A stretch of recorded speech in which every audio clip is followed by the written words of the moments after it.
Cumprimento os irmãos e as irmãs com a paz do Senhor Jesus. Aqui é o professor José Edmilson Júnior, do canal Teológico. Estou dando continuidade aqui à nossa matéria de História da Igreja, tá ok? Ou História do Cristianismo. Já tratamos aí acerca do início do período de perseguição por parte do Império Romano aos cristãos, né? Início desses grandes períodos de intensa perseguição, onde nós vimos aí muitos homens e mulheres de Deus entregarem suas vidas, mas não negarem a verdade do Evangelho.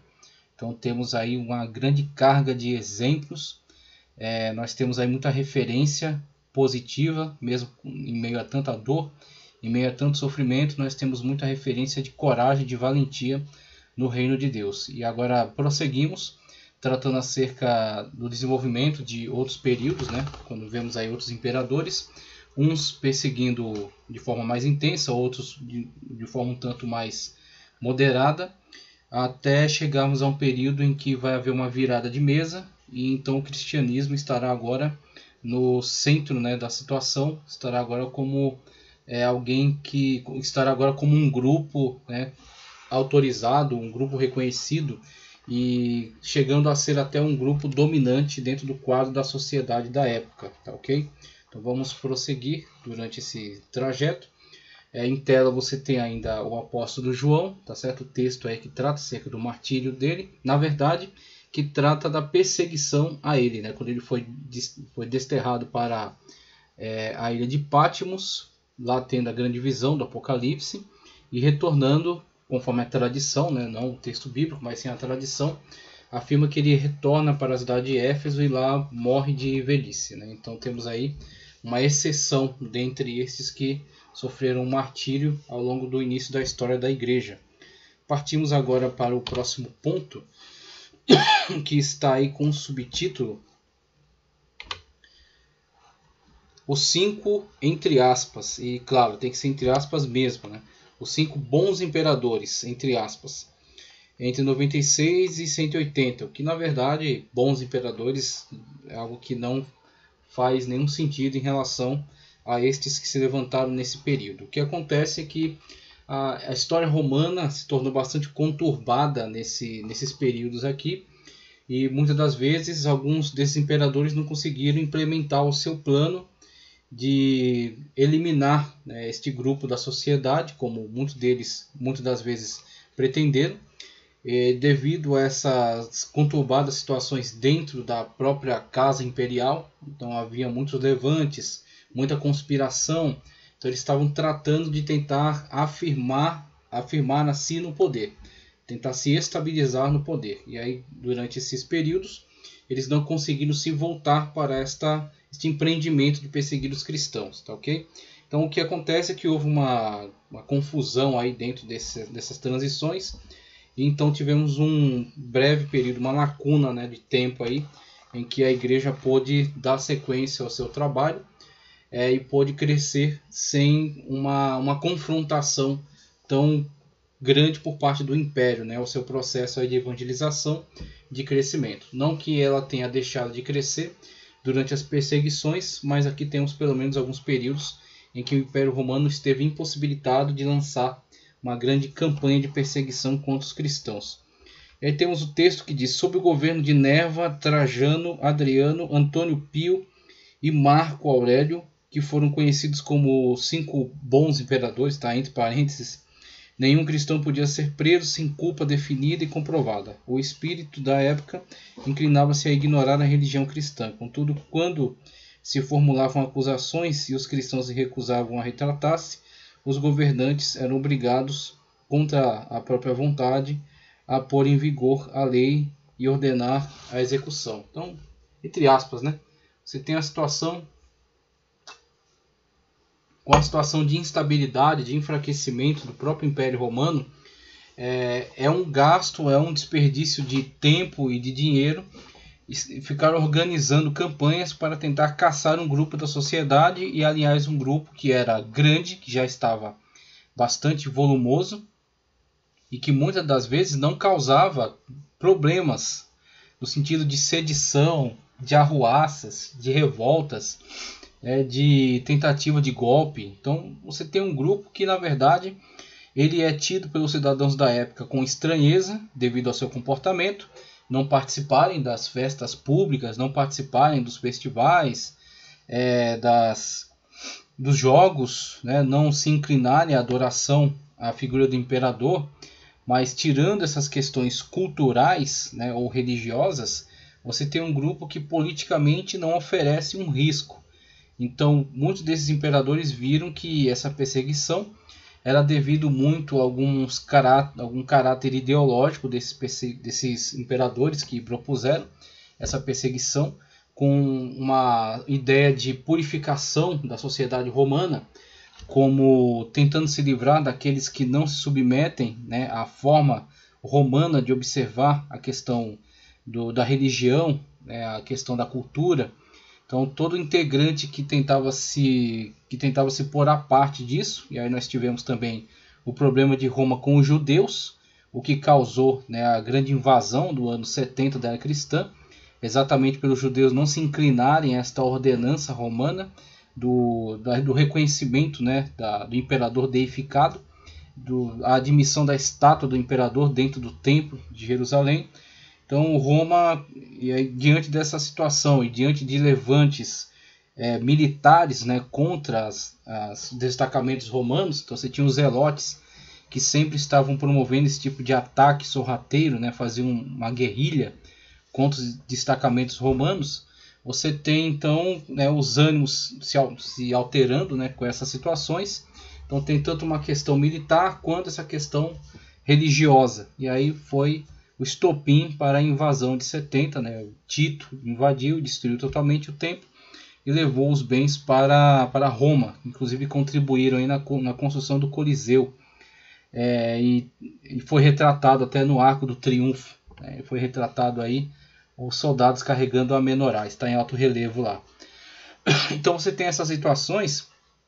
E na continuidade histórica você tem Nero e Domiciano, que estão empenhados, estão engajados em de fato eliminar estes grupos, que eles viam como um grupo antagônico, no sentido de não se sujeitarem, mesmo que eles não, no caso dos cristãos, né, não oferecessem uma resposta agressiva, né, no sentido de se organizarem em grupos para tentar derrubar, né, o império, derrubar a figura, né, do imperador. Mesmo assim, ele entendia que eles tinham o poder nas mãos para isso, eles eram a maior máquina de guerra do mundo, né? E esse grupo, que eles viam como pessoas insignificantes, como pessoas marginalizadas, não poderiam ter o direito de se comportar dessa maneira, de não aceitar as imposições do império. Então você tem aquelas questões que eu já até coloquei para vocês, que foi observada em alguns historiadores, por exemplo, o Shelley, que ele diz que das estranhezas dos romanos para com os cristãos é que eles eram tidos como pessoas niveladoras da sociedade. Então eles geralmente atuavam no meio de uma sociedade bastante marginal, né? Uma sociedade bastante inferiorizada, que era os escravos. Então a lei romana lidava com os escravos de fato como se eles fossem objetos. Talvez eu até faça uma leitura aqui do Código Romano. Eles lidavam com os escravos como se eles fossem objetos. Então você tem essa situação dessa diferenciação, essa tentativa sempre de manter esse distanciamento entre o cidadão romano, ou os cidadãos de alta classe, né, das sociedades, e esta classe que era totalmente desprivilegiada, uma classe totalmente marginalizada. Né? Então, quando os cristãos interagem com essa classe social, mas também começam a influenciar em outras classes, como por exemplo a militar, os soldados, os generais, tá certo? A política, os senadores, os cônsules, os patrícios, né? As pessoas, as grandes famílias aristocráticas, e começa a ter um indivíduo se converte aqui, outro lá, outro da guarda pretoriana, outro é um general, outro é um escravo, e você tem então grupos sociais diferentes, de níveis diferentes, que não poderiam nunca interagir na mentalidade romana e que estão reunidos agora numa mesma comunhão, num partir do pão dentro de uma igreja. Então para eles isso é inconcebível, isso é inaceitável. E aí tinha essa questão deles sentidos como niveladores da sociedade, colocar todo mundo no mesmo patamar. Tem a questão deles não participarem, né, como já falei, dos eventos, das festividades, das festas sangrentas, né, das festas profanas, não celebrarem esses deuses, não se curvar ante o culto ao imperador, né, não oferecer sacrifício pelo imperador. Então tudo isso tornava os cristãos um grupo muito excêntrico para eles, né? Então você tem essa questão social, essa rejeição da sociedade aos cristãos, e você tem a mentalidade do império no sentido de não aceitar esse tipo de atitude, ter ela de fato com uma atitude de insurreição, né? Uma atitude de revolta. Então, uma vez que eles não se submetem, eles estão numa atitude de revolta. E aí você tem as grandes perseguições empreendidas aí por Nero, e claro, com Nero nós temos uma perseguição bem local ainda, né? Em torno ali de Roma, né? Dentro do território italiano, e ligado, por exemplo, à questão do incêndio, né? E aí vimos lá que notícias chegaram de que os bairros cristão e judeu não foram atingidos, ou pelo menos foram pouco atingidos pelo incêndio, e isso levantou suspeitas. E aí, discutindo, né, esses fatos, claro, com distanciamento histórico, mas com as poucas evidências que chegam, alguns concluem até que talvez o incêndio não tenha sido nem causado por Nero, mas que tenha sido de fato um acidente. E aí você tem a questão da infraestrutura da época, de todos os riscos que haviam, né? Você tem toda essa questão que contribui de fato para que aquilo tenha sido um acidente, tenha tomado proporções de fato muito graves, né, muito calamitosas, mas o povo, como já nutria uma certa desconfiança com relação a Nero, então Nero viu tudo aquilo pesar sobre as costas dele e tratou de se livrar da culpa jogando para os cristãos. E aí aproveitou a rejeição que os cristãos já sofriam por parte da população e foi, né, o estopim, né, da bomba. Então o povo já era rejeitado e Nero ainda os acusa de serem os culpados pelo fogo na cidade. Então com isso eles aproveitam logo para causar as maiores barbaridades contra os cristãos. Então você tem a situação de Nero, você tem essa situação de Domiciano, que prossegue com essa campanha de perseguição e adota também muita política do desterro, né, como já falamos também, em relação ao apóstolo João, que é enviado para a ilha de Patmos. E aí vemos agora, esses que são chamados então bons aqui no subtítulo, você tem muita questão de que alguns imperadores vão perdendo este interesse por essa perseguição a este grupo. Então, durante algum tempo, isso é mantido, é sustentado e é alimentado também pelo próprio preconceito do povo, que se via muito interessado nessa perseguição. Mas os cristãos não recuaram, se mantiveram firmes, continuaram pregando o evangelho e deram um verdadeiro testemunho, né, de coragem, um verdadeiro testemunho de convicção daquilo que eles estavam fazendo, né, a mensagem que estavam pregando, quando mesmo levados a estes martírios no Coliseu ou em tantos lugares, eles não recuavam. Claro que havia lá alguns que fraquejavam, né, que desistiam, mas uma grande parte deles comunicou para a posteridade um testemunho de mártir mesmo, que entregou sua vida por Cristo. E isso, de certa forma, começou a abalar a própria consciência romana, que olhava esse espetáculo e não conseguia compreender, tá certo? A coragem, né? Compreender a tranquilidade, a certeza que essas pessoas tinham, mesmo perdendo a vida de formas tão cruéis, né? Tão terríveis, mas permaneciam. E isso começa a minar aquele ódio, né? Isso começa a minar aquela desconfiança, de modo que começa a surgir uma dúvida. Que Deus é esse que eles pregam, né? Que verdade é essa que eles defendem? E eles morrem defendendo essa verdade. E isso teve um efeito contrário, adverso daquilo que os romanos pretendiam. Então você tem aí agora a difusão, né? E principalmente quando você lê Eusébio de Cesareia, você tem outras notícias também que são surpreendentes sobre como os cristãos conseguiram reverter esse quadro histórico. Por exemplo, Eusébio conta de algumas pestes que se agravaram sobre o Império Romano. E em muitas delas a situação sempre se repetia. Quando vinha uma peste dessa, aqueles que eram acometidos, tá certo, por essa enfermidade rapidamente eram abandonados pelas famílias e eram rejeitados pelo Estado. Então ficavam largados pelas ruas, eram arremessados em lugares ermos e ficavam ali morrendo aos poucos. Então as pessoas não tinham qualquer tipo de antídoto, né? Não tinham tratamento médico, né? A farmaqueia ainda era muito mais relacionada à questão mística do que à questão científica. Então você tinha este pavor ante a manifestação dessas doenças. E o único grupo da sociedade que prestava algum auxílio a estes moribundos, a estes miseráveis, abandonados pelos seus próprios familiares, era realmente, né, era verdadeiramente o grupo marginalizado da sociedade, que eram os cristãos. Eram os únicos que recebiam essas pessoas para dar algum tratamento, que enterravam os corpos que ficavam abandonados pelas estradas, né, que ficavam largados, e infelizmente também muitas das vezes acabavam se infectando com essa doença. Então o Eusébio até diz que alguém recebe o corpo, né, dessa pessoa e tenta lhe dar algum cuidado enquanto está vivo, lhe enterra, né, quando morre, e depois ele mesmo tem que receber os mesmos cuidados e também é enterrado. Então, claro, muitas pessoas podem olhar para isso e ver nisso uma grande loucura, né? A pessoa dá esse tipo de assistência e acabar ela mesma se prejudicando.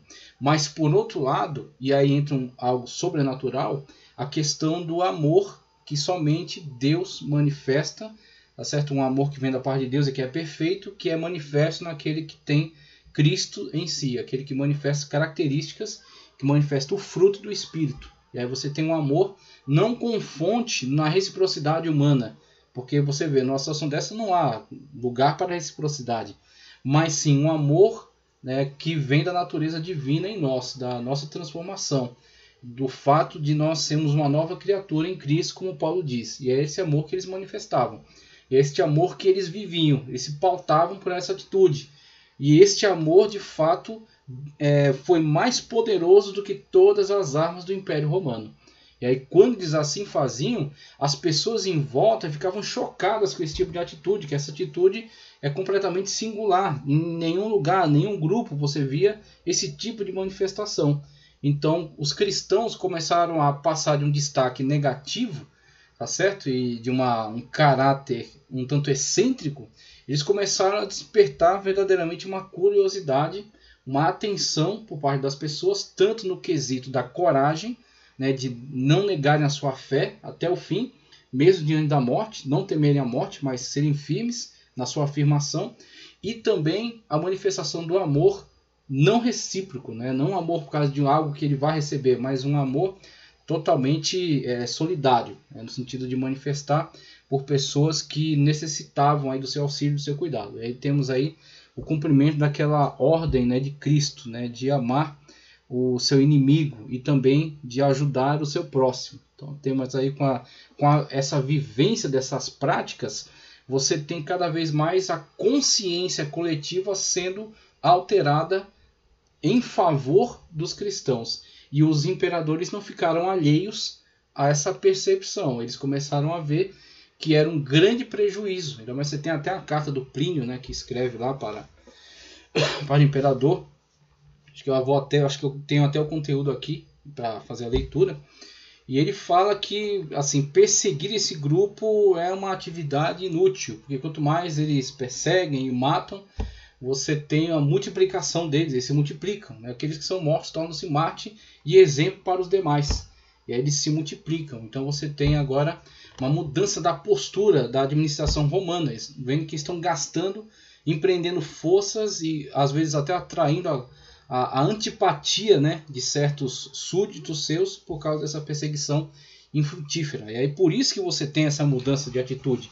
Então alguns começam a mudar de postura, falam, não, vamos pelo menos dar aí algum benefício da dúvida, né? Então, se eles não forem acusados, eu não vou atrás. Então, alguns podem achar estranho isso aqui, mas isso é um princípio que até hoje, de certa forma, também funciona. O Estado tem que ser provocado. O Estado não vai ficar por aí buscando se o seu direito foi de respeitar o direito dele, só se for algo muito flagrante, né? Algo que atentar de fato contra a coletividade. Mas se é algo particular, ele tem que ser provocado. Então o Estado se deu esse direito de não interferir nessas questões, a menos que fosse provocado. Então se alguém chegasse lá a denunciar, esse cristão seria chamado então diante das autoridades. Se ele adorasse, tá certo? Se ele prestasse lá um sacrifício, uma imagem, né, a essa escultura do imperador, então ele era posto em liberdade. Se ele se recusasse, aí ia ser morto então por professar o cristianismo. E não tanto, vamos dizer assim, se a pessoa quisesse professar o cristianismo e o paganismo ao mesmo tempo, eles não se importariam. Mas é sabido que isso é impossível. Então não é possível você ter dois senhores, você adorar dois deuses. Ou Jesus Cristo é Deus e os demais são todos mentira, ou você não adora a Cristo, você serve a eles como você quiser. Mas não é possível sustentar esses dois posicionamentos. Então os cristãos que eram levados diante disso eram necessariamente então condenados e mortos, né? Mas isso somente se houvesse acusação. Por quê? Porque eles estavam cansados dessa perseguição infrutífera, essa perseguição inútil. Claro que haverão outros aqui para frente que tentarão novamente levantar este cerco de perseguição com a ingênua esperança de que conseguiriam eliminar os cristãos. Mas isso se mostrou completamente equivocado. Em tela você tem um pouco aí da estrutura romana da época. Você tem a dinastia dos Flávios, que teve marcada por um equilíbrio econômico e relativa tranquilidade. Você tem Vespasiano, Tito e Domiciano. Okay? Com Domiciano, o último desse período, né, que persegue intensamente os cristãos, com o desterro, por exemplo, do apóstolo João. Aí passa para a dinastia dos Antoninos, estabilidade e governos prósperos. Então você tem eles voltados para para a prosperidade do Estado, né? Querendo então desenvolver, melhorar a estrutura militar, melhorar as cidades, enriquecer, né, o governo e ampliar as fronteiras. Então estão voltados para isso. Eles não estão tão interessados nesta questão dessa perseguição aos cristãos para a sua eliminação. Aí você tem Nerva de 96 a 98, Trajano 98 a 117, Adriano 117 a 138, Antonino Pio de 138 a 161. Esse Pio é porque esse Antonino era filho adotivo de Adriano, mas ele insistiu para que seu pai adotivo, Adriano, fosse reconhecido como um deus, né? Fosse deificado e se fizessem homenagens, prestassem culto a ele. Então ele é tido o piedoso, né? Então é Antonino Pio, mas nesse sentido, tá?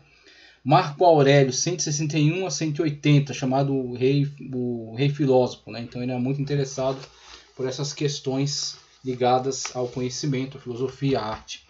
Cômodo, 180 a 192. Aí passaremos para a dinastia dos Severos. Crise de poder, você tem um conturbado momento, né? Um conturbado momento político. Crise de poder, distúrbios nas fronteiras, problemas econômicos. Sétimo Severo, 193 a 211. Caracalla, 211 a 217. Macrinus e Diadumenianos, 217 218. Veja, curtíssimo período, né? É um período de instabilidade. Aí passamos para Heliogabus, 218 a 219, curto período também, curtíssimo. Aí passamos para uma lista de Seleuco, Urânio, Gélio Máximo e Verus, entre 219 e 222. E Severo Alexandre em 222. Então temos aí as transições desta época, né? As diferentes mudanças aí da situação política. E agora passamos a falar mais especificamente sobre esse conturbado período, um período de perseguição, não tanto quanto os períodos anteriores e o que vai seguir adiante, mas também um período com algumas perseguições. O cristianismo sob interdição estatal, entre 100 e 250. A primeira perseguição organizada que levou os cristãos ao banco dos réus ocorreu na Bitínia, o que hoje está dentro do que é chamado Turquia hoje, durante a administração de Plínio, o Moço, por volta de 112. Não se devia caçar os cristãos, mas se alguém dissesse que uma pessoa era cristã, esta deveria ser condenada, a menos que renegasse sua fé e adorasse os deuses dos romanos. Então, a situação que eu descrevi. Eles não estão com todo esse afinco de organizar, né, sistemáticas perseguições, como você vai ver no período que sucede a esse, posterior, até o período de Diocleciano, que será o pior dos períodos de perseguição, ok? Mas você tem a situação na qual, se alguém trouxer essa acusação, acusar acusar alguém de cristianismo, aí então o Estado se moveria para esta averiguação, dando ainda a oportunidade à pessoa de rejeitar, ou pelo menos de se inclinar à adoração do imperador, o que para eles é suficiente. E aí, seguindo adiante, você tem calamidades locais como o incêndio de Roma, aí o caso de Nero, né? Ou a atividade de um governador escrupuloso foram as causas das perseguições movidas até a época de Marco Aurélio, 161 a 180. Então você tem alguns lugares em que alguns governadores romanos continuam ainda nesta atitude bastante hostil aos cristãos. Então eles pretendem continuar ainda na sua jurisdição com essa perseguição, mas a perseguição não foi geral, instituída pelo Império de modo geral, mas algumas perseguições locais, essa situação. Foram martirizados nessa época, você vê, essa época, tanto que eles não são tão bonzinhos assim, que você ainda vê mártires, né? Então você tem nessa época Inácio, martirizado nessa época, grandes nomes do cristianismo, tá? Grandes nomes do cristianismo. Inácio, Policarpo, também é martirizado nessa época. Justino Mártir, que é o advogado que se converteu ao cristianismo e que inclusive fazia a defesa dos cristãos diante do imperador. Existe uma peça dele muito importante que é enviado ao imperador como defesa ao cristianismo e destruindo estas falácias, né? Destruindo essas mentiras que são propagadas contra o cristianismo. Então, desmistificando isso. Perpétua e Felicidade, que era sua escrava. E era uma irmã de um testemunho muito belo, um testemunho maravilhoso. E ela foi martirizada nessa época. Você sabe qual era o crime ou o erro dos cristãos primitivos? E aí ele descreve aqui um pouco daquilo que estávamos falando acerca a imagem geral que os cristãos tinham para a sociedade romana da época e como essa imagem vai sendo alterada pela postura, pela fé, tá certo? Pela firmeza de caráter e pela atitude, tá certo? Pautada no Evangelho, vivendo o amor de Cristo de verdade, como eles vão virar a mesa, né? Eles vão mudar essa imagem geral que eles tinham junto à sociedade. Uma carta do governador Plínio ao imperador Trajano, a época de Trajano, nos primórdios do cristianismo, mostrando o crime dos cristãos, responde essa pergunta.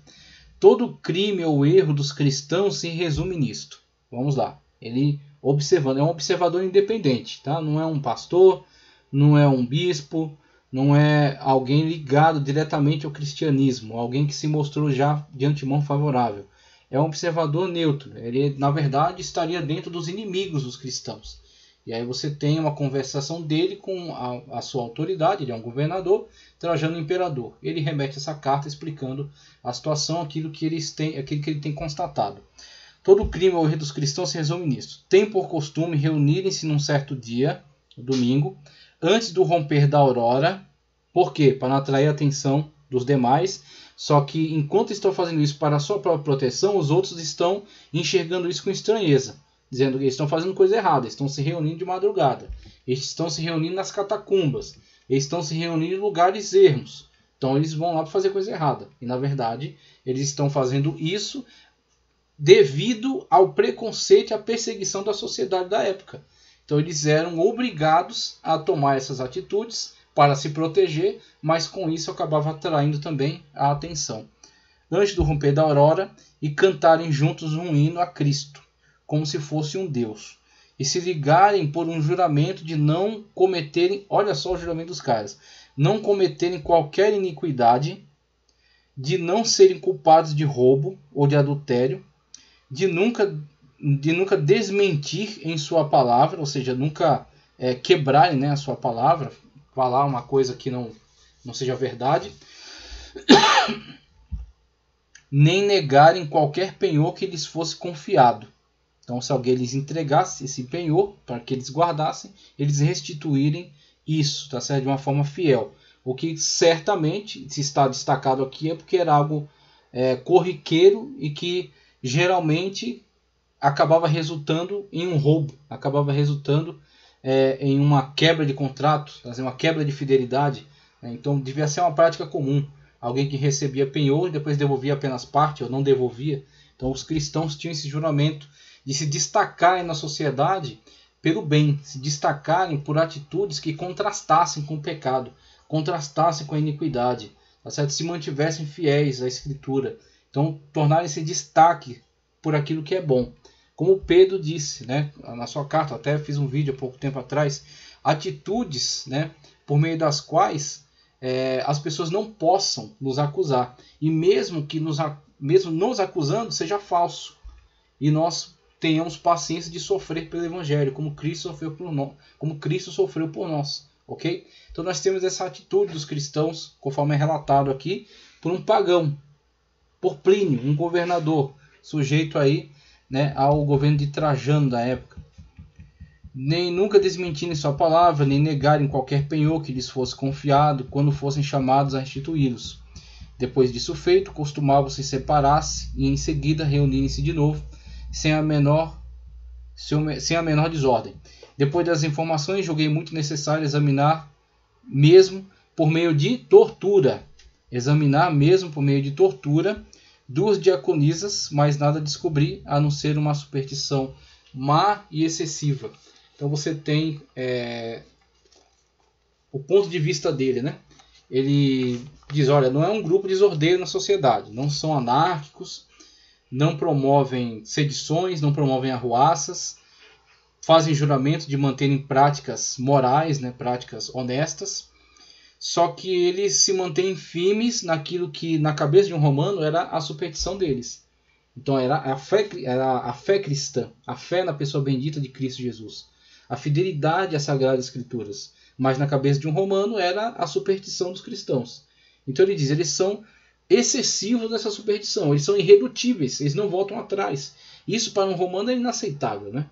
Então eles argumentarem, torturarem, perseguirem, coagirem essas pessoas que na cabeça deles eram insignificantes e eles não abrirem mão da sua verdade.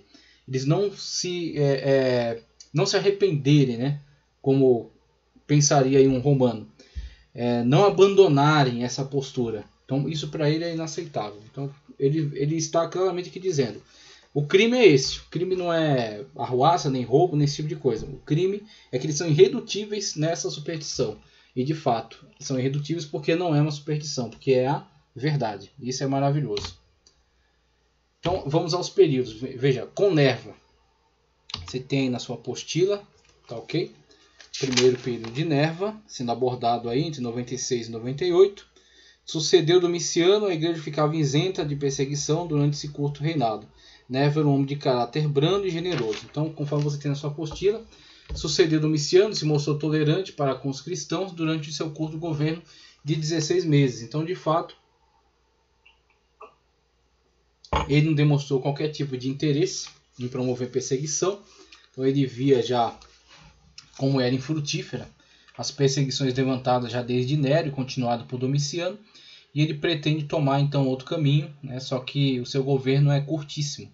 Então dura 16 meses apenas. Então tivemos aí apenas um pequeno período, né? Um respiro aí em relação à perseguição. Seguido de Trajano, governou de 98 a 117. Aí nós temos um governo que se estende muito mais.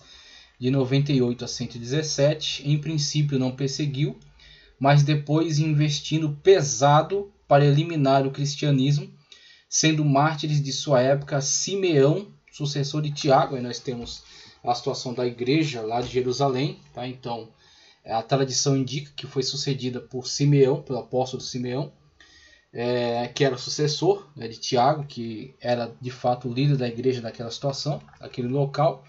E Inácio de Antioquia também são martirizados aí na época de Trajano, tá ok? Aí eu vou trazer para vocês conteúdo de Eusébio de Cesareia para nós vermos na linguagem desse autor, que é o mais próximo, tá certo, da situação, o mais próximo aí do momento.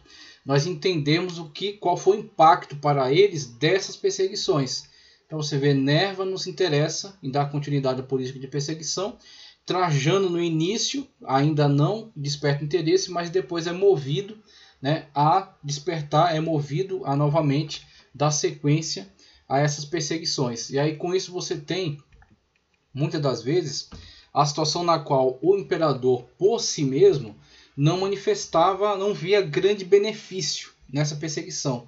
Mas mesmo ele sendo um imperador e tendo toda a autoridade, todo o poder em suas mãos, ele está cercado por grupos sociais que não toleram essa prática dos cristãos, não toleram o evangelismo, pessoas se tornando cristãs em diferentes níveis, camadas da sociedade.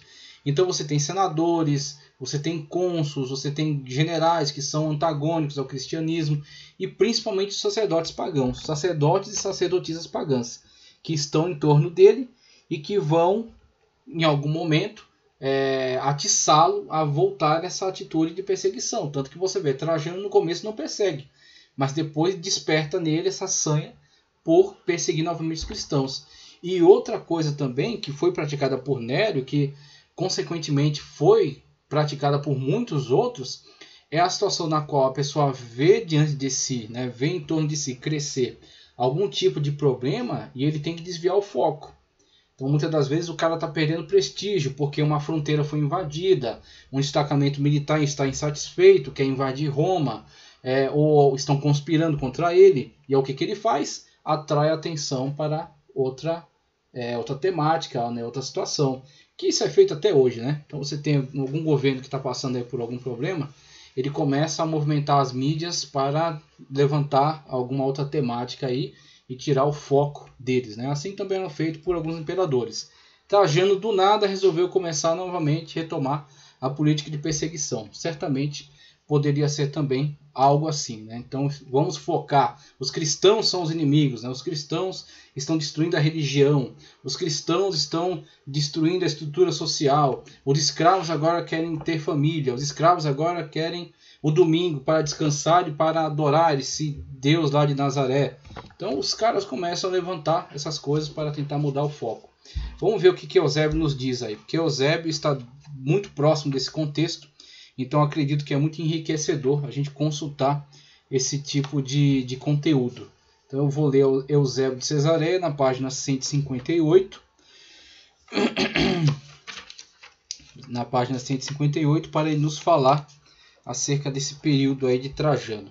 Então página 158 do livro História Eclesiástica de Eusébio de Cesareia, que nos diz: Trajano começa a procurar os cristãos.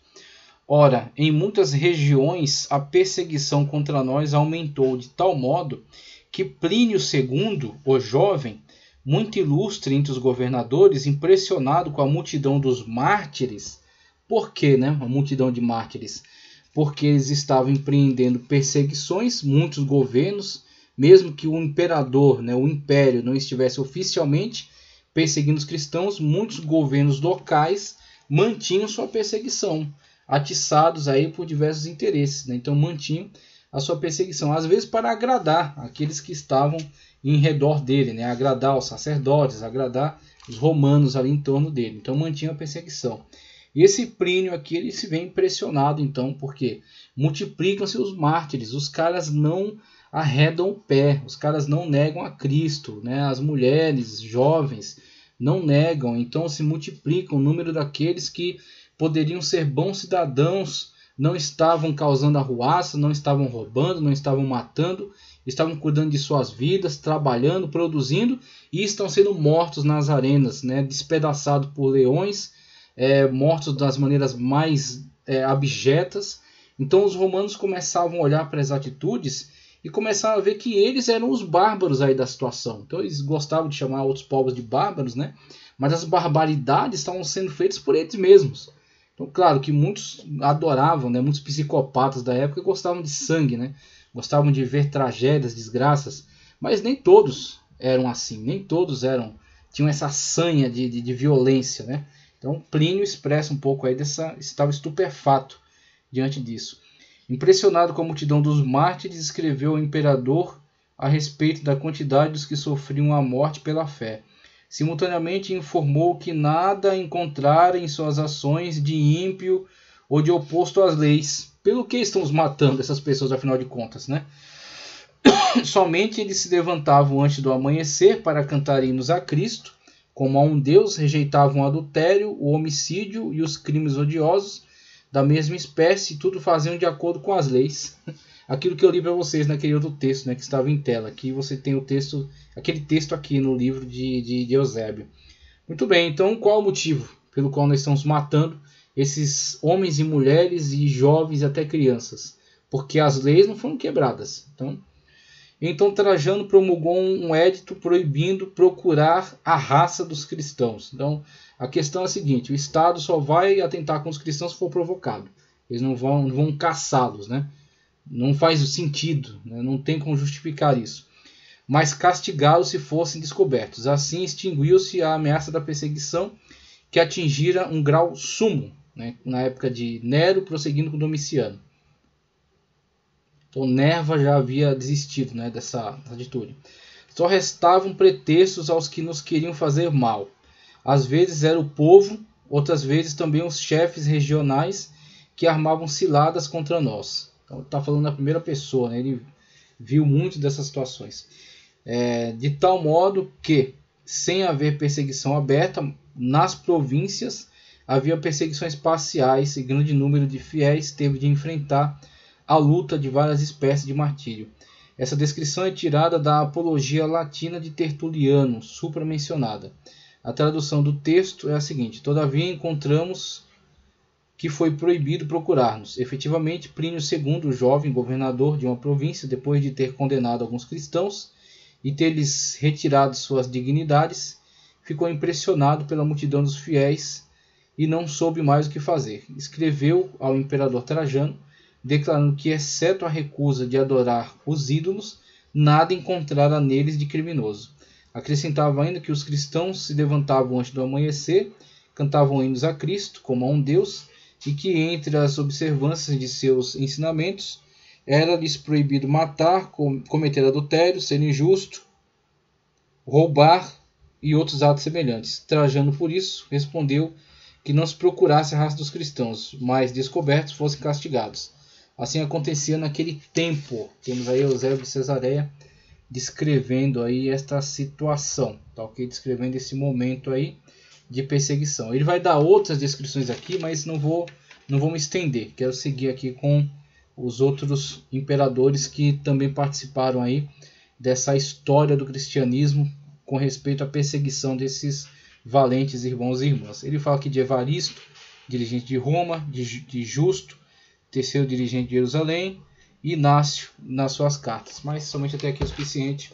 Recomendo a todos adquirir Eusébio de Cesareia e fazer a leitura desse conteúdo. Você vai mudar a maneira como você olha para a sua fé, tá ok? Você vai de fato ser impulsionado a querer servir a Deus de uma forma melhor. Entre 117 e 138, as perseguições são continuadas por Adriano, quando morre Teléforo, pastor de Roma. Então você tem perseguições locais, você não tem uma perseguição sistemática do império, você tem alguns governantes locais, muitas das vezes para se roubar os bens de algum cristão que tivesse conseguido crescer em alguma área. Então fazia-se isso como meio de fato arrancar dele seus bens, acusavam-o, né, de praticar o cristianismo, ele era então castigado ou era morto, e aí os bens dele então eram roubados, né, eram arrancados dentro de sua posse. Então temos aí Adriano. Então ele dá sequência, né, a essas perseguições, mas essas perseguições não são gerais, e aí você tem a situação do pastor de Roma que é martirizado na época de Adriano. Mesmo com o brando reinado de Antonino Pio, 138 a 161, já expliquei, né, Pio, porque ele lutou pela consagração aí do seu pai adotivo, Adriano, para que ele fosse deificado, tá?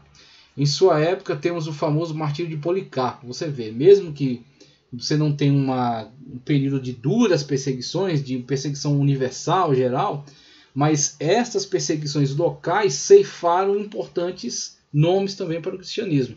Então, todo irmão ou irmã, tá certo, que deu a sua vida por amor a Cristo nessa época, e que é um valente de Deus, uma valente de Deus, que são heróis na fé, e também estes que eram representantes importantes da fé em determinados lugares, que exerciam grandes ministérios de ensino, de pregação, de evangelismo, e que foram também levados a se tornar um exemplo para os demais, né, com a sua força, com a sua persistência, com a sua fé. Se mantiveram fiéis até o fim, mesmo perdendo suas vidas. Outro texto de Eusébio de Cesareia que eu quero trazer é heresias dessa época. Aí você vai ter uma proliferação, tá certo, de heresias. Você vai ter muitos heresiarcas que se levantam nesse período, ameaçando a integridade doutrinária da igreja. Você vai ter as primeiras movimentações aí para defender a fé cristã, tanto no sentido de defender das acusações dos pagãos, as falsas acusações, né? Quanto na questão de defender a doutrina. E começar um processo já de combate, de apologética contra essas heresias. Então ele vai falar aqui acerca dos heresiarcas e também sobre Justino e a apologia que ele dirigiu a Antonino Pio. Eu vou ler da página 182 a 185. Vamos lá, vamos compartilhar aqui esse conteúdo com vocês, que é um conteúdo fundamental para entendermos o valor da história do cristianismo. Heresiarcas dessa época, conforme Eusébio de Cesareia, página 182, que nos diz: Irineu, um grande apologista, tá certo? Escreveu contra heresias, extraordinário apologista, certo? É interessante você ter contato com esses conteúdos. Irineu relata que Telésforo ilustrou o termo de sua vida pelo martírio, como já foi dito aí, né, em relação a Adriano. Na mesma passagem ele observa no tempo de Higino, o bispo de Roma, de que acabamos de falar, eram muito conhecidos.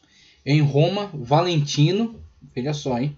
Valentino, autor da heresia de seu nome, tá certo? Então você tem o começo da manifestação dessas terríveis heresias que se levantam aí dentro do cristianismo, negando a deidade de Cristo, ou negando que o Deus do Antigo Testamento tivesse algum relacionamento com o Novo Testamento e com Cristo. Então negava aí o Antigo Testamento como escritura, ok? Então tem diversas heresias que surgem dentro dessa época.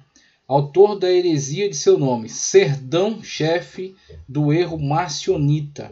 Assim ele escreve: de fato, Valentino veio a Roma no episcopado de Higino, atingiu o apogeu sob Pio e permaneceu aí até Assineto. Quanto a Serdão, o predecessor de Marcião, viveu também sob Higino, o nono bispo de Roma. Tendo vindo à igreja, fez penitência, mas continuou a agir assim. Ora, ensinava secretamente, ora fazia novamente penitência. Ora, convencia-se do que ensinava de errado e retirava-se da Assembleia dos Irmãos. Eis o que diz Irineu no terceiro livro de Contra as Heresias. Efetivamente, no primeiro diz ainda a respeito de Serdão. Certo Serdão, oriundo do círculo dos discípulos de Simão, e que residiu em Roma sob Higino, nono sucessor dos bispos, desde os apóstolos, ensinou que o Deus anunciado pela lei e os profetas não se identifica com o Pai de nosso Senhor Jesus Cristo, pois um é conhecido e o outro é desconhecido, um é justo e o outro é bom. Marcião, o Pôntico, tá certo? Vindo do Ponto, foi seu sucessor e desenvolveu escola, blasfemando despudoradamente, tá certo? Blasfemando despudoradamente. O mesmo Irineu explanou longamente o abismo ilimitado da matéria repleta de erros de Valentino, e revelou sua maldade oculta e subreptícia, qual serpente escondida numa toca. Além disso, refere que outro chamado Marcos foi então perito em artes mágicas. Anota igualmente suas iniciações vãs e suas mistagogias miseráveis, manifestando-as com essas palavras. Entre eles, alguns preparam um tálamo e realizam uma mistagogia com certas fórmulas sobre os iniciados. Dizem que se trata de um casamento espiritual, na forma das uniões celestes. Outros conduzem-nos às águas e batizam-nos, pronunciando sobre eles as palavras: em nome do Pai e de todos os seres, o desconhecido, da verdade, mãe de todas as coisas, e daquele que desceu sobre Jesus. outros proferem nomes hebraicos para impressionar mais os iniciados. Será que você já viu algo assim na nossa época? Existem coisas semelhantes a estas heresias na nossa época? É impressionante como coisas se repetem ao longo dos séculos, né? E sempre há necessidade da apologética, sempre há necessidade do combate. Então hoje você tem pessoas pronunciando coisas estranhas, você tem pessoas tentando ganhar as outras falando hebraico, aramaico, grego, você tem pessoas aí fazendo rituais estranhos, rituais que não tem nenhuma base bíblica, não tem nenhum fundamento, não tem nenhum aproveito para a vida de ninguém. Então esses heresiarcas aí, eles vão deixando semente para a próxima geração. Eles morrem, mas outro vem e ressuscita a heresia deles, como os testemunhos de Jeová que estão arrastando Ariano aí para cima e para baixo, né? Então eles ressuscitaram aí esse defunto, né, Ariano. Tendo Higino falecido após o 4º ano do episcopado, Pio tomou em mãos o ministério em Roma. Por sua vez, em Alexandria, Marcos foi nomeado pastor, depois que Eumênio completou 13 anos. E tendo Marcos morrido após 10 anos de ministério, Seladião assumiu o munus na igreja de Alexandria. E na cidade de Roma, tendo morrido Pio no 15º ano de episcopado, Aniceto presidia os fiéis dessa cidade. Gesipo conta que veio para Roma em seu tempo e aí permaneceu até o episcopado de Eleutério. Foi principalmente nessa ocasião que Justino atingiu o apogeu de sua carreira, Justino Marte. Revestido do manto de filósofo, anunciava a palavra de Deus e combatia com as obras em prol da fé. Ele escreveu contra Marcião uma obra, e relembra que enquanto ele elaborava este último ainda vivia. Assim se pronuncia: certo Pôntico Marcião anda insinuando a seus sequazes a crença de haver um Deus maior que o Criador. Ajudado pelos demônios, induziu um grande número em todas as raças humanas a blasfemar, a negar que o Criador do mundo é o Pai do Cristo, e a confessar que além dele existe outro maior. E conforme dissemos acima, todos os seus sequazes são chamados cristãos, da mesma forma que o nome de filosofia é comum a todos os filósofos, embora suas opiniões não sejam concordes. Ele está fazendo diferenciação entre cristão e cristão. Então é interessante que já na época dele é necessário se fazer essa distinção. Então, olha, chama todo mundo de cristão, mas nem todos professam uma doutrina bíblica. Nem todos estão alicerçados na Sagrada Escritura. Nem todos estão em comunhão com Cristo, mesmo chamando-se nominalmente cristãos. Então Justino já faz essa defesa da fé, ataca essas heresias de Marcião e faz essa distinção necessária entre cristãos e cristãos. Cristãos que obedecem, que seguem a palavra de Deus verdadeira, e cristãos que estão se deixando levar por essas pataquadas aí da sua época, né? Por essas bobageiras aí da sua época. Ademais, acrescenta: elaboramos ainda um tratado contra todas as heresias. Nós vô-lo daremos se o quiserdes. E aí segue aqui falando acerca de Justino, dirige sua apologia a Antonino. Antonino, isso mesmo. Olha só. Esse mesmo Justino fez excelente trabalho destinado aos gregos. Elaborou outras obras que encerram uma apologia em defesa da fé. E dirigiu-se ao imperador Antonino, o Pio, e ao Senado romano, pois ele morava em Roma.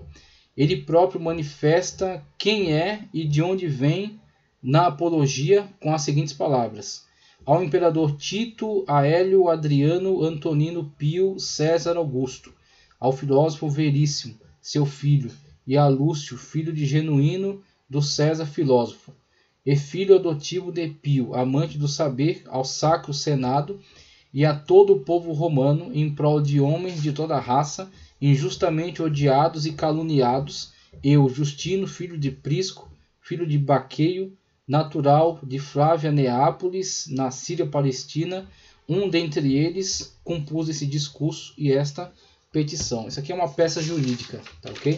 Encaminhada aí de forma muito excelente, muito bem construída, muito bem argumentada ao imperador Antonino Pio, mostrando que os cristãos não são compostos apenas de pessoas simples, o que não é demérito, é maravilhoso.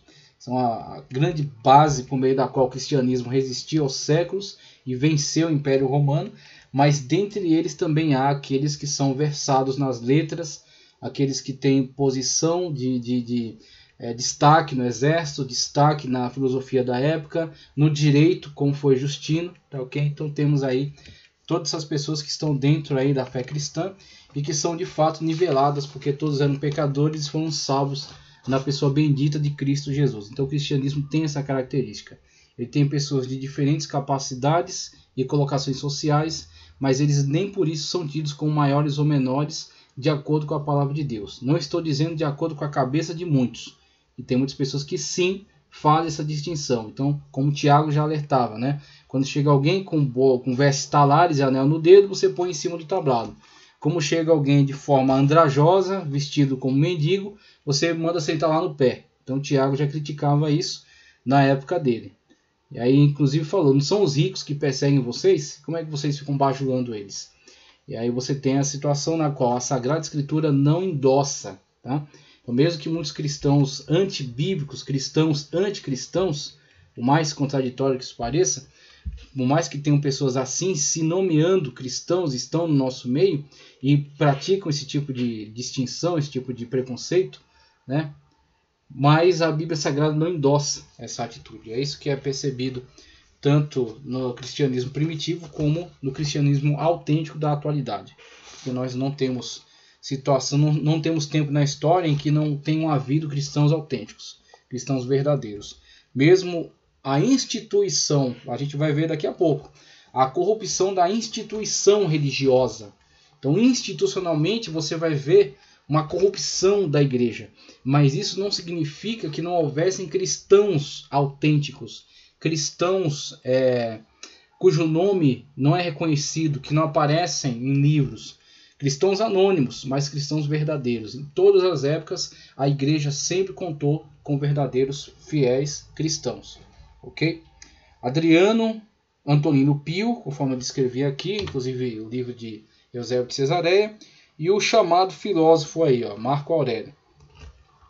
Com a chegada do rei filósofo Marco Aurélio, 161 a 180 da era cristã, novamente viu-se um agravamento na perseguição ao cristianismo, com iniciativas sistemáticas de perseguição para aniquilação. Essa é a questão. Então, perseguições sempre tiveram, mesmo nessa suposta época de bons imperadores. Sempre houve perseguição. A questão é, em alguns momentos, o Estado se reservou o direito de só perseguir se provocado. Então, só capturava aquele cristão, aquela cristã, se alguém denunciasse. Esse foi um momento, uma situação. E mesmo nessa situação, houveram regiões em que o governador daquela região prosseguia numa atitude de perseguição, né, numa atitude antagônica. E quando chegamos novamente a Marco Aurélio, você tem uma iniciativa por parte do Império, sistematicamente, tá, ok? De perseguir os cristãos. Aí você tem os governadores das regiões, querendo ou não, vão ser incitados a perseguir. Vão ser incitados a investigar quem são os cristãos, a chamar a população para uma averiguação, promulgar ali um culto público no imperador. Quem não for encontrado nisso aí, automaticamente será condenado. Aí você tem diversas formas sistemáticas de se promover essa perseguição, tá, ok? É o que, infelizmente, em breve você vai começar a observar na nossa sociedade. Você ainda não tem de uma forma tão aberta, mas você tem cada vez mais uma postura antagônica à cultura judaico-cristã, tá certo? Ao cristianismo de modo geral. Então os cristãos vão sendo cerceados. Vão sendo cerceados aqui, ali, na mídia, nas academias. Então não pode manifestar esse tipo de atitude. Começam a valorizar algo que torna-se insuportável para o entendimento cristão, que não tem como ser aceito por um cristão. Então começam a supervalorizar esse tipo de iniciativas, torná-las quase que obrigatórias, ok? Até que finalmente possam de fato tornar isso obrigatório e com isso criminalizar os cristãos. E aí quando a sociedade se permite a isso, você está a um passo da perseguição. Então isso vai sendo feito de forma ainda branda e disfarçada, né? Mas quando eles têm tudo nas mãos, de fato isso torna-se aberto e começa então uma hostilidade. Okay? Então você tem ao longo de toda a história esses grupos que se manifestam sempre de forma antagônica ao cristianismo. Então Marco Aurélio, conforme eu estou lendo aqui, dentre outras coisas, por considerar os adeptos dessa fé como pessoas insignificantes, supersticiosas e prejudiciais para o império por... Nossa, eu acabei escrevendo algo aqui que ficou impossível de ler. Assim, por não se entregarem, né, por não participarem da veneração aos deuses e ao imperador, por não participarem, corrigir aqui, por não se engajarem, tá certo? Por não se engajarem, vou até corrigir aqui, ó. Vamos lá. Por não se engajarem. Por não se engajar. Muito bem. Por não se engajarem na adoração ao imperador, o que era marca de fidelidade, tá certo, ao Império Romano. Então, uma sujeição, né? Mostrava-se então submisso, totalmente submisso à pessoa do imperador. E quando assim não faziam, eram tidos então como pessoas insurretas, né? Pessoas que estavam se levantando contra a autoridade imperial. E aí nessa época você vai ter, como já é citado aqui, tá ok? Você tem aqui a citação destes que foram martirizados aí nesse período, os que entregaram aí as suas vidas, mas foram fiéis a Cristo até o fim. Você tem a pessoa de Inácio de Antioquia, que foi importantíssimo na linha de continuidade aí dos apóstolos, tá certo? Esteve em contato com aqueles que tiveram contato direto com os apóstolos. Então você tem uma linha histórica de continuidade, né? Pessoas que estão estão ensinando a partir daquilo que eles aprenderam diretamente dos apóstolos. Isso que é impressionante, que é importantíssimo para a igreja da época, esta linha de continuidade. A tradição diz que ele conheceu Pedro e foi ordenado bispo de Antioquia pelo apóstolo João. Foi condenado pelo imperador Trajano a ser lançado às feras em Roma. Temos a Inácio de Antioquia, que ele então é guardião desta verdade, desse ensinamento, que está registrado já nos evangelhos, cartas, mas nós temos ali ele pessoalmente fazendo essas afirmações. Eu ouvi do apóstolo, o apóstolo me ensinou. E aí nós temos então essa figura de autoridade, né? Essa figura para combater as distorções, combater os erros. E ele selou então a sua carreira, né? Como o próprio Eusébio de Cesareia falou, ele coroou a sua carreira com martírio. Foi lançado às feras aí em Roma por Trajano. Quando chegou em Roma, o lançaram na arena com os leões e ele disse: sou como o trigo debulhado de Cristo, que precisa ser moído pelos dentes das feras antes de se tornar em pão. Depois disso foi comido pelos leões e recebido na glória pelo leão da tribo de Judá. Então, maravilhoso, né? Quando você vê essa situação tão surpreendente na qual pessoas que aparentemente estão sendo derrotadas, uma vez que ele está sendo lançado na arena, mas a sua firmeza de caráter, né? A sua firmeza de fé, a sua confiança na pessoa maravilhosa de Cristo, de modo que não tem a sua própria vida por valiosa, mas como Cristo disse, aquele que entregar a sua vida por amor a mim. Aí você vê o cumprimento literal. O cumprimento literal daquilo que Cristo estava ensinando. Aquele que entregar a sua vida por amor a mim, achá-la. Então ele tem entrada para as mansões celestiais, ele tem a certeza de que sua vida está guardada em Cristo. Por isso ele não teme. Ele vai até o fim na sua confissão. Mas aquele que tentar guardar, proteger a sua própria vida, perdê-la-á, que é a situação que se verifica em inumeráveis casos ao longo da história. Pessoas tentando assegurar a sua própria proteção, sua comodidade, né? Assegurar seu bem-estar e se veem frustradas com isso, porque nós não temos esse poder de garantir que nós não iremos passar por uma situação tal.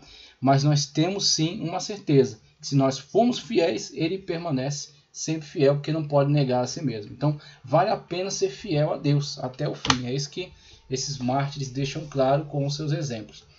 Policarpo, bispo de Esmirna. Policarpo foi o discípulo pessoal do apóstolo João, era homem muito consagrado e foi o principal pastor da igreja de Esmirna.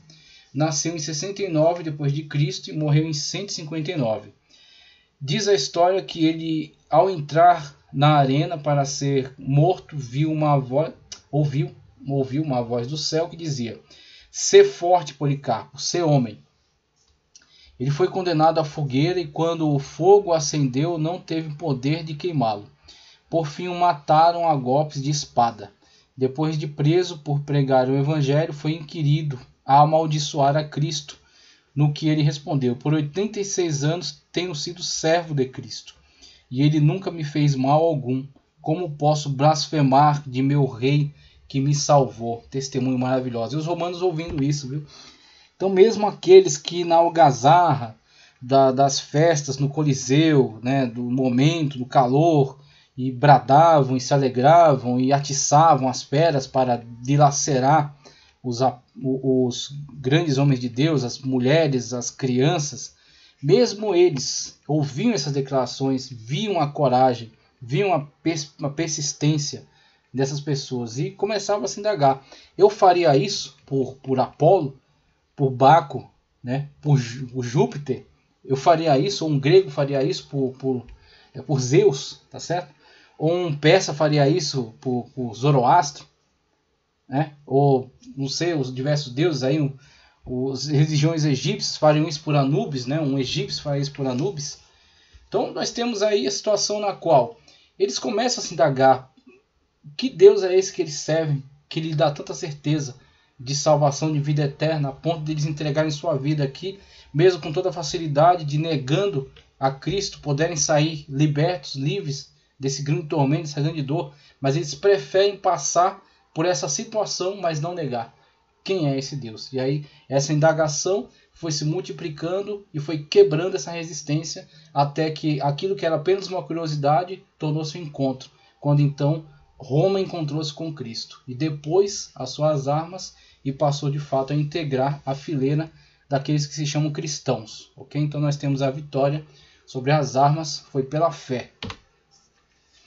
Felicidade e seus filhos, como já foi dito. Felicidade era uma cristã, ela tinha uma escrava, tá ok? Agora a situação é a seguinte: Paulo, na carta que ele escreve a Filemon, falando sobre Onésimo, Paulo já começou a destruir a noção do escravagismo a partir dali. Quem destruiu a noção do escravagismo não foi uma força externa que tornou os escravos violentos ou que os incentivou a uma insurreição, o que os levaria simplesmente à morte, à destruição, tá ok? O que destruiu a escravidão foi uma ideia que atingiu no âmago, tá certo? O equívoco que alimentava toda a ideia escravagista. A ideia escravagista está fundamentada no equívoco de que existem homens que valem mais do que outros homens, que existem pessoas que são melhores e valem mais do que outras. Então, se ela é melhor do que aquela, ela vai ser senhor ou senhora, e aquela vai ser escravo ou escrava. Então, essa era a ideia que estava no âmago da ideia do escravagismo. E Paulo destruiu isso na carta, quando ele diz: recebeu Onésimo não mais como escravo, mas sim como irmão em Cristo Jesus.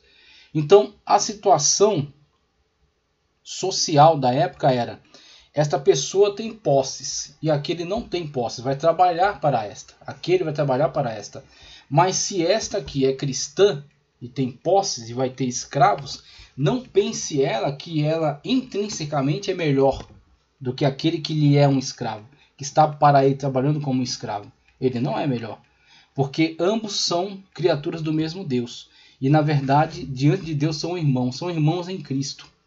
Então esta é a ideia principal que destrói esta ideia, né, esse equívoco do escravagismo.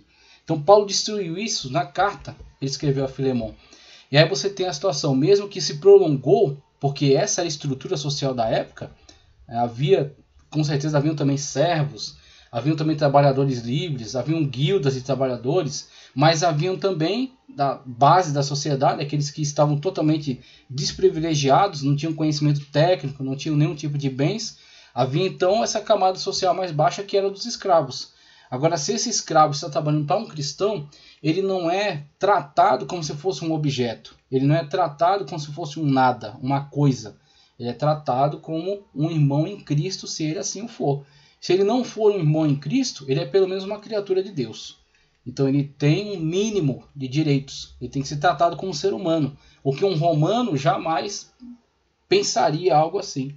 Eu vou trazer depois o conteúdo do direito romano. O romano arrogava para si o direito de tratar o escravo como bem entendesse, porque ele era uma coisa, ele era um objeto, ok? E o cristianismo atenta contra isso na sua base, na ideia principal do âmago, que é, eles são, na verdade, todos nós somos criaturas de Deus, somos criados por Deus, e quando salvos por Cristo, somos feitos filhos de Deus por adoção. Então, aí, a partir daí, temos essa ideia. Então, a irmã, né, que é tida aqui, a irmã Felicidade é a escrava. Vamos lá. Felicidade de seus filhos. Ó. Marco Aurélio assumiu o trono em 161. Piedade. Certo? Piedade é a irmã e Felicidade é a escrava. Marco Aurélio assumiu o trono em 161 depois de Cristo e no ano 180 começou de novo as perseguições. Um dos martírios que mais impacto causou em Roma foi a de Felicidade e seus 7 filhos. Ela foi acusada de ser cristã e o prefeito da cidade a ameaçou de morte. Mas ela disse: viva, eu te vencerei. Se me matares, a minha própria morte te vencerei ainda mais, como Marte. Todos seus filhos morreram na sua frente. O mais velho foi espancado até a morte. 2 foram golpeados por clavas. O 4º foi jogado do despenhadeiro. 3 foram degolados. Por fim, depois de muita tortura, ela foi decapitada. Então, ela, aos olhos daqueles que estavam maltratando seus filhos e a ela, estava sendo derrotada. Mas, aos olhos de Deus, ela é uma Marte, é uma herói da fé, e não somente aos olhos de Deus, mas aos olhos daqueles que viam esse espetáculo. Como Paulo mesmo já disse, que nós somos dados como espetáculo ao mundo. Então as pessoas olham essa situação, não entendem, mas ao ver essa situação, né, ao contemplarem esse espetáculo que eles não compreendem, uma dúvida surge no coração deles, né, que é exatamente essa dúvida que vai minar essa resistência. Por que eles permanecem fiéis? Por que eles se mantêm fiéis ao seu Deus? Por que eles se mantêm fiéis à palavra de Deus? E é exatamente isso que vai minar a resistência, que vai minar a incredulidade, que vai minar a postura antagônica e vai fazer com que eles queiram saber quem é Cristo. E aí, quando eles procuram saber, eles se tornam cristãos. Perseguição universal depois de 250. O imperador Décio subiu ao trono imperial e promulgou um édito em 250 que exigia pelo menos uma oferta anual de sacrifício nos altares romanos aos deuses e à figura do imperador. Isso aqui é outra prática que já começou em tão tenra idade histórica do cristianismo, tá certo? Que é promulgar uma lei que venha tornar você criminoso. Então é uma lei totalmente injusta, é uma lei completamente inútil, absurda, mas o único motivo dela existir é tornar a sua prática ilegal. É para isso que ela existe. Você vê a situação? Obrigar todos a, uma vez por ano, oferecer um sacrifício nos altares romanos à figura do imperador. Olha que lei absurda. Né? Então quer dizer, quem quer adorar o imperador, adore. Viva a sua vida, adore o imperador, faça o que quiser, bajule, né? Lamba as botas dele. Mas por que uma lei? Por que tornar isso uma lei? Obrigando universalmente agora, para automaticamente criminalizar os demais. Que é exatamente isso que muitos grupos, inclusive no Canadá, uma situação na qual o pai está sendo condenado por não tratar a sua filha como filho. Exatamente isso. Leis totalmente absurdas, totalmente loucas, mas que elas só existem para criminalizar determinadas posturas que, mesmo sendo apoiadas por aquilo que eles amam tanto chamar de ciência, é a ciência que diz que existem 2 gêneros, masculino e feminino. E se alguém nasceu no gênero feminino, ele tem que ser tratado como uma mulher. Agora, se ele quer se comportar de uma outra forma, é uma liberdade que lhe assiste. Quando ele for dono do seu nariz, independente, ele se comporte como quiser. Mas ele não tem poder de exigir que os demais traiam sua própria consciência, traiam a realidade dos fatos, que esta pessoa nasceu no gênero feminino. Então, essa é uma realidade, uma verdade básica, que está fundamentada em cima de conceitos naturais, em cima daquilo que eles amam tanto chamar de ciência. Só que, para contrariar até a razão, eles fazem tudo que for preciso. Então, por exemplo, promulgando leis que contrariam até a verdade dos fatos, da natureza, da biologia, da ciência, tá certo? Para impor um determinado comportamento, que é exatamente o que foi feito nessa época. Todos são obrigados, uma vez por ano, a adorar o imperador. Por quê? Para quê? Que benefício Roma tem com isso? Aí uma lei que, ao ser promulgada e ao se colocar em prática, vai criminalizar, tá certo? Uma parcela da sociedade que não concorda com isso e que, não, mesmo não concordando com isso, não causa nenhum prejuízo, nenhum mal ao sistema. Mas eles querem caçar, e para caçar, primeiro eles querem criminalizar. Então essa é a estratégia. 250 da era cristã, tá ok? E hoje também. A igreja foi sacudida mais tarde pelo problema de como tratar aqueles que tinham negado a sua fé cristã para seguir o Libellus. Libellus, documento que se dava, então falou, ó, tá aqui, o Império Romano atestou que você tá tudo bem, não tem problema nenhum, pode ficar de boa aí. Mas como? Negando a Cristo, se dobrando lá ao altar, a adoração, né, a figura deificada do imperador. Então, esse Libellus aí, meu irmão, não vai adiantar nada para sua fé. Vai prejudicar a sua vida espiritual. Então, infelizmente, nós vamos ter que ir adiante e se manter firmes e pagar o preço que for, mas o único libelo que a gente precisa é aquele que vem da parte de Cristo, a aprovação dele sobre nós. Ou você é amigo de Deus, torna-se inimigo do mundo, ou você vai fazer amizade com o mundo, mas você vai tornar inimigo de Deus. E aí preferimos ficar com o Senhor. Vamos encerrar a aula, que já está bastante extensa.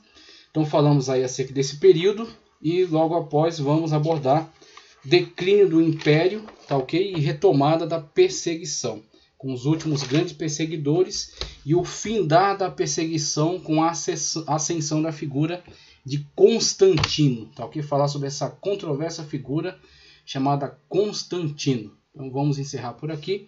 Que Deus continue abençoando poderosamente a sua vida em nome de Jesus. Se gostou do vídeo, curte, compartilhe, inscreva-se no canal. Que o Senhor continue te abençoando em nome do Senhor Jesus.